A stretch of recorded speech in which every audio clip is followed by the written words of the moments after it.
It's time to go inside the New York Jets, and we've got a very special guest to do that. ESPN NFL Insider Jeremy Fowler. He's ready for more. Let's go. We start right now. I'm going to lose my gosh darn bananas. Boy Green Daily starts now. Zoinks! Boy Green Daily, Boy Green Daily, Boy Green Daily. Let's go!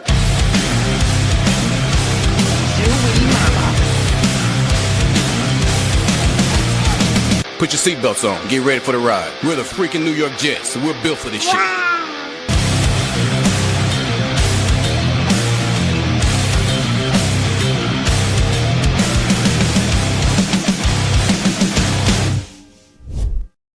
Hey, everybody, I'm Paul Weston Jr., a.k.a. Boy Green. I'm the New York Jets digital reporter for Heavy.com. Welcome to Boy Green Daily, a daily New York Jets video show, also available wherever you get your podcasts. We've got a special guest, ESPN NFL Insider Jeremy Fowler, live from the mothership, baby. Let's bring him on. He's back again. What's up, Jeremy? Good morning. Hey, Paul. Thanks for having me, man. You know, when we scheduled this, I'm like, no Sauce Gardner extension yet, no Garrett Wilson extension. I'm like, oh, man, I wonder when some of this is going to break. Then, booyah, it's come through. So, Jeremy, let's start off just on, I guess, the surface level here. What happened here? How did both of these deals get done for the Jets? And most importantly, ahead of training camp here? Yeah, so I think the Jets were pretty intentional here. You know, they sought out to re-sign both players, seeing the upside here. Both are 24 years old. I suspect, or my sense after asking around throughout the process this offseason, is when the Jets hired the GM and head coach pairing, you know, this was part of the equation. This is something they talked about most likely in the interview process, or what are we going to do with these two contracts? And really, they were pretty aggressive. I think from what I was told, they made initial contract offers a while ago, probably a couple months ago at least. And so they sort of chipped away at it. And a lot of times training camp creates some urgency. It got done. You know, these are players that obviously have high-end ability, but they haven't always reached it. So I think the Jets are looking at this as these are players that haven't maximized their potential yet. So they're going to pay them for them doing so in future years as opposed to already doing that and then plateauing.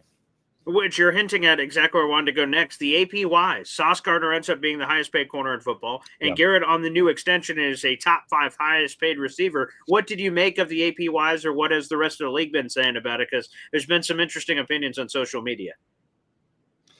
Yeah, so I think, you know, it's complicated at receiver. I'll start there because there's so many good ones that are now putting up 1,500 yards every year. Garrett Wilson is coming off a year that, yes, he hit the 1,000-yard threshold, but really wasn't at that top end of production compared to his peers.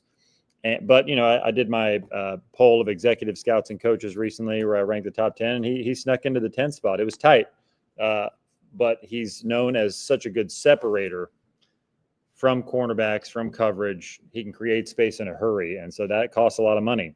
You know, I think they probably hit a sweet spot at the number they did, you know, because that's the market now.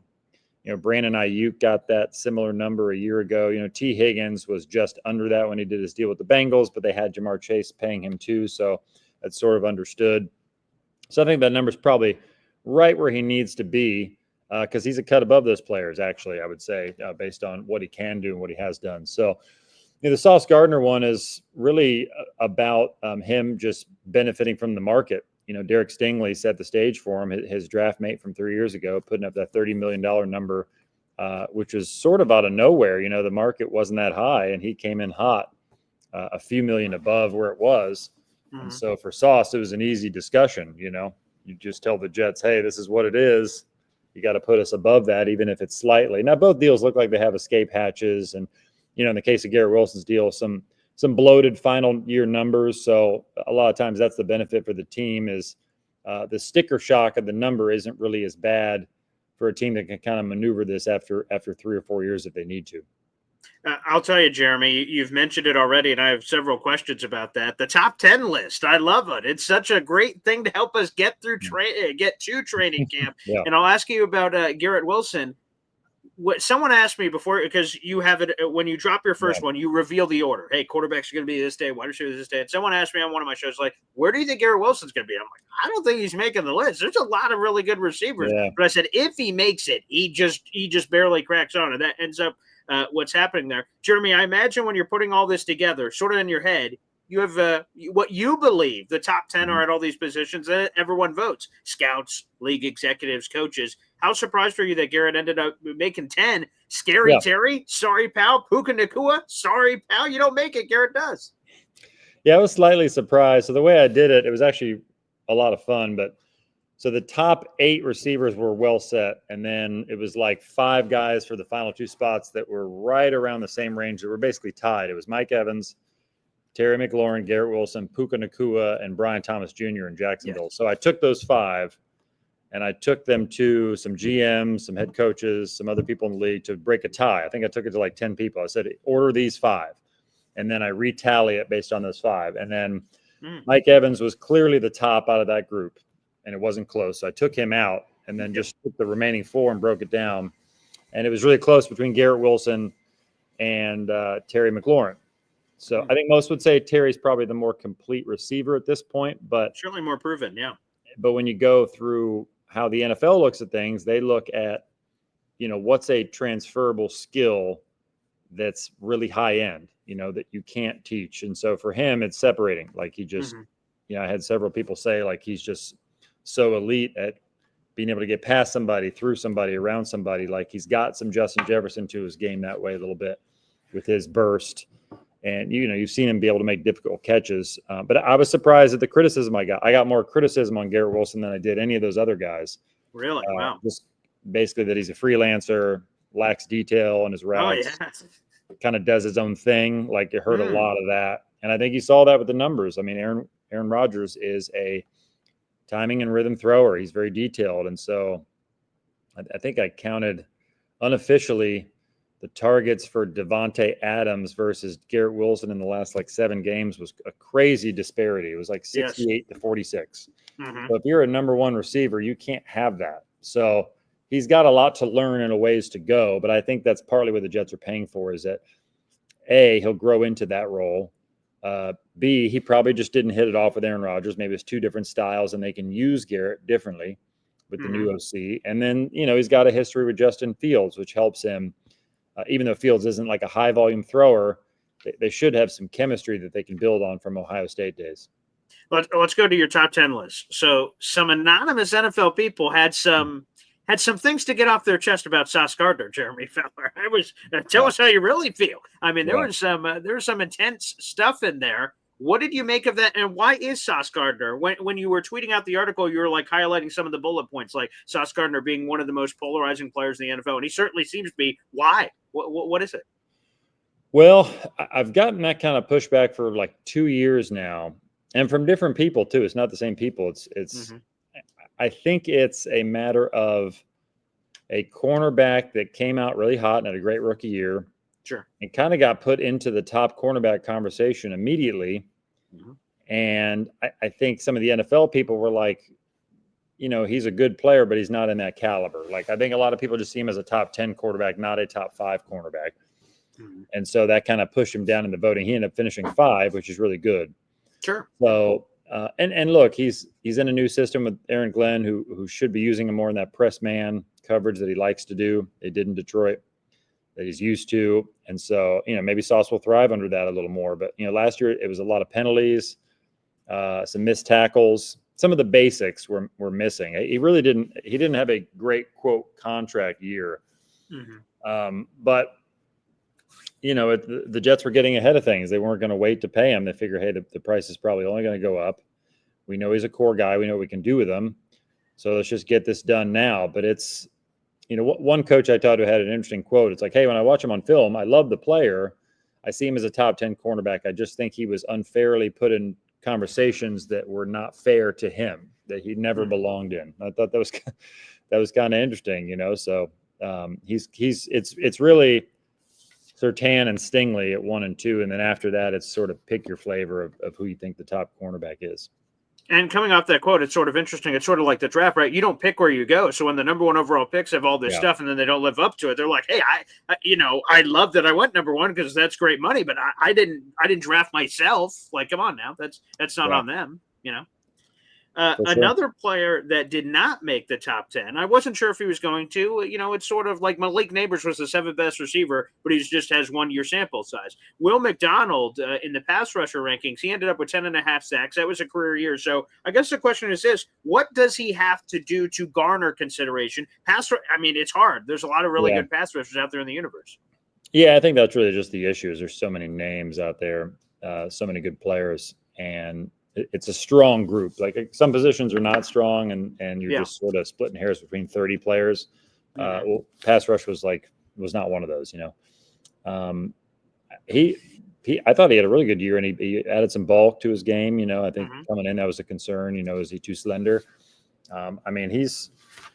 He should be in the conversation next year for sure. It's weird how these votes go. Sometimes it's just a matter of recognition and momentum. Like a year ago, Kirby Joseph, the safety, didn't get 1 vote at the safety position. And then this year he was number 5.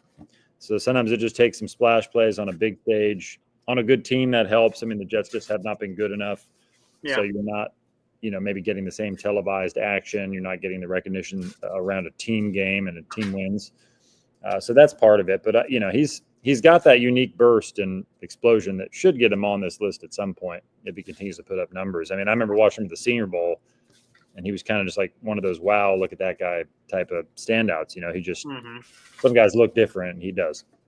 Again, we're speaking with Jeremy Fowler, baby, ESPN NFL Insider Extraordinaire here on the program. We'll stay on the defensive side of the ball. Jeremy, you joined us at the beginning part of the year, maybe 5 or 6 months ago, and you were all on top of Jamien Sherwood. You're like, hey, man, this guy's going to have some interest. And when we saw the final number, it even made me spit out my drink. I'm like, damn, top 5 highest paid linebacker in football, $15 million per year. Basically, it's a copy and paste of the Nick Bolton deal. It's like, holy friggin' crap. So, Jeremy, you just seemingly had the pulse there. And it seems like even seeing him in the honorable mention section of the off-ball linebackers, you sort of saw that a little bit. Someone said that he was one of their favorite free agents to be in the class this year. You were all over it.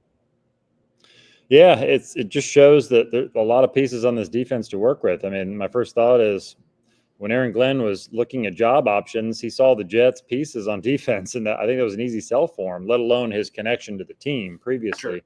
But the Jets had 4 top 10 players, I believe, across my 11 positions, and then several that were close. And then it's not even counting guys like Will McDonald, who you mentioned, but Sherwood was an honorable mention. Quincy Williams snuck in there, number 10. So as far as linebacker duos, Williams and Sherwood are pretty elite. I think that the main step for both of those players, they're both kind of, like missiles that can run and hit and make splash plays in that way. But, I think the Jets will be looking more for those guys to turn the ball over at the linebacker spot, particularly Quincy Williams. That hasn't really been a strong point of his, try to get a few interceptions, more forced fumbles, some of those type of plays to, disrupt and turn the ball over. What do you do if you're the Jets? There's only one team in the NFL that pays 2 off-ball linebackers at least $10 million per year. That's the Chicago Bears, Tremaine Edmonds and TJ Edwards.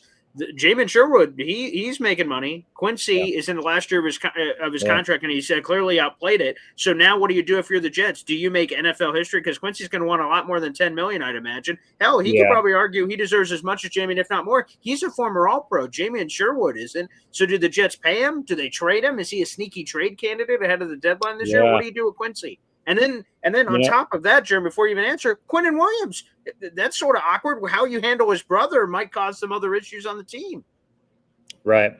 So I don't know what Quincy Williams' age is offhand, but still pretty young guy. Turns 29 in August. Okay, so still pretty well positioned, even though he'd be going on a 3rd contract. Like if he had to go in free agency, that wouldn't be the worst thing. Like some guys embrace that. I imagine with what the Jets just spent with Sauce Gardner and Garrett Wilson, they're not going to be eager to give a linebacker 16, 17 million a year right now, which I think in his position is probably what it would take, right? I don't know if you're taking less than Sherwood because you're more accomplished and you're probably slightly better. So yeah, that's a tough call. They got Breece Hall too they could pay. It feels like, or my sense is that, they've prioritized the 2 stars and then they'll go from there and, see if they can work something out. but Quincy's a player I could see playing it out and doing pretty well in free agency if he chose to go that route. You mentioned Breece Hall. Let's go to him. Good Lord, talk about plummeting. He was the number 2 running back on the list last year, number 1 running back under the age of 25. We're like, move over, Christian McCaffrey, superstardom, here we come. And unfortunately, the year did not go according to plan. What are our expectations for Breece Hall? He's now heading into a contract year, so he should be as motivated as he's ever been to finally put all the pieces together. For sure. I think so. And he was probably a little too high when he was the second-ranked running back a couple years ago. And now he's probably too low. So I think he's somewhere in the middle. Okay. The voting swayed too far one way or the other. So like last year wasn't all his fault. He was in a bad offense. He's still got long burst. He's still got a lot of the qualities you want out of a top back. So, and look, with Justin Fields and his mobility and dual threat ability, I think it's going to help Breece Hall maximize his capacity as a player this year. Justin Fields, it's his 3rd team in 3 years, so obviously expectations outside of Jets land are not very high for Justin Fields. But I would ask you this, Jeremy, is this the best situation he's ever had compared to Chicago, compared to Pittsburgh? When you talk about belief, offensive line, running game, wide receiver, is this the best he's had, the best chance he's had? Well, I think it depends on your perspective. In some aspects, yes. Does he have... I don't know that he has more weapons in this offense as it stands right now. Sure. Because you're probably, you would take Garrett Wilson over George Pickens, I guess. I would. That's Absolutely. the argument. Right. So his top option in Pittsburgh was George Pickens, who obviously has tremendous talent, but the consistency isn't there. So maybe a slightly better situation as far as personnel. Offensive lines, I would say, to Pittsburgh are comparable. You can take Chicago off the table. The Jets are a better situation for Fields than Chicago was. I think right. You're right. Right now. Yeah. But Pittsburgh, they win, and Fields won there, and they have a culture there. So I would argue Pittsburgh was a slightly better situation in that regard. But they were. It felt like a 1994 offense there in Pittsburgh. They outside of running the ball a little bit, the passing game was not prolific. And I don't know if anybody's expecting this one to be prolific, but I will say this is a team that has paid him and believes in him. He probably hasn't felt that in a few years based on the Chicago trade and then the Steelers kind of sort of wanting to bring him back, but didn't maybe make the push that you would have thought they would make financially, where the Jets were all in from the beginning. I was hearing whispers about the Jets liking Justin Fields well before free agency. So they made clear their intentions. He fits the culture with Aaron Glenn of, toughness, and they're going to run the ball and complement the defense. So I don't know if the numbers are going to be gaudy, but I do think it's a good situation for him, and perhaps his best based on the belief in him and the way they're going to use him and just sort of play to his skill set and his strengths. Jeremy, of course, you're a great overall NFL insider. You've got all the connections, but you've mentioned your Jets thing. Jamin Sherwood, Jeremy Fowler, right there. Justin Fields, that you said the Jets are going to be all over. That looked pretty good. Jeremy, besides the lotto numbers, which I'm going to need immediately next if you have those immediately available, Jets, is there anything in the notebooks Jets-wise that you have that you can unveil here on the program? It's a good question. I'm trying to think of. I think I'm probably all tapped out there. I will say a couple years ago. So we've had you on the show many times, which has been awesome. Yeah. And one of the years I asked you this question at the end, and you're like, I'm sorry, I don't got anything for it. I'm like, okay, no worries, we got off air. And then he said, "Ooh, actually, I got some. I'll tell you this off air." I said, "Okay, great." And he said, C.J. Mosley, watch out for him. And then boom, C.J. Mosley got the deal a little bit later, and I'm like, what in the world? Like Jeremy Fowler. That's funny. Like, whoa. Hey, I'll take it. I'm looking here at the depth chart. Okay. I would say Mason Taylor. He sticks out to me because I go back to like kind of my post-draft notes and just talking to other teams about like best moves of the offseason. And Mason Taylor came up a few times. That was great value in the second round. I think he's going to come in right away as a young but experienced player who can kind of do it all and be maybe their best tight end presence they've had in a while. The Jets have, they've had some capable tight ends, but they never had like somebody with that star potential to put him over the top. And I do think he could be that based on just sort of the early returns I've gotten from him and how happy they've been with him. The Georgia receiver. Oh yeah. Arian Smith. Yep. The rookie. Okay. What about him? They feel like he can get past his drops. Okay. They feel like he can be more than a catch and run guy or a screens guy. Like they do see more for him as far as a complete receiver. So the rookie class is pretty good. I mean, the tackle they're getting, Membo, like I remember hearing his name a lot at the end of the draft, like the days before the draft, just talking to some executives of how they saw some shades of Jason Peters with him, Oh, baby, give me just that. as far as the length and the physicality. So I do really like their draft, just more from talking to other teams about those players. Like the Jets got high marks on their draft. I think those three guys could and will contribute right away. Beautiful. Well, Jeremy, as always, thank you so much for joining us. You're a repeat offender on this program, baby. And hey, everything your predictions have been hitting pretty good. So all I need you to do is on the next episode, Jets winning the Super Bowl, and excellent. Let's go. I'll book my tickets immediately, Jeremy Fowler. Yeah, I'd love to go that far for you. I don't know if I'm there yet, but I'll try to keep my prediction streak alive. I appreciate that, Jeremy. Thank you so much for taking the time to join us. We'll check back in down the road. Hey, thanks, Paul. Appreciate you having me.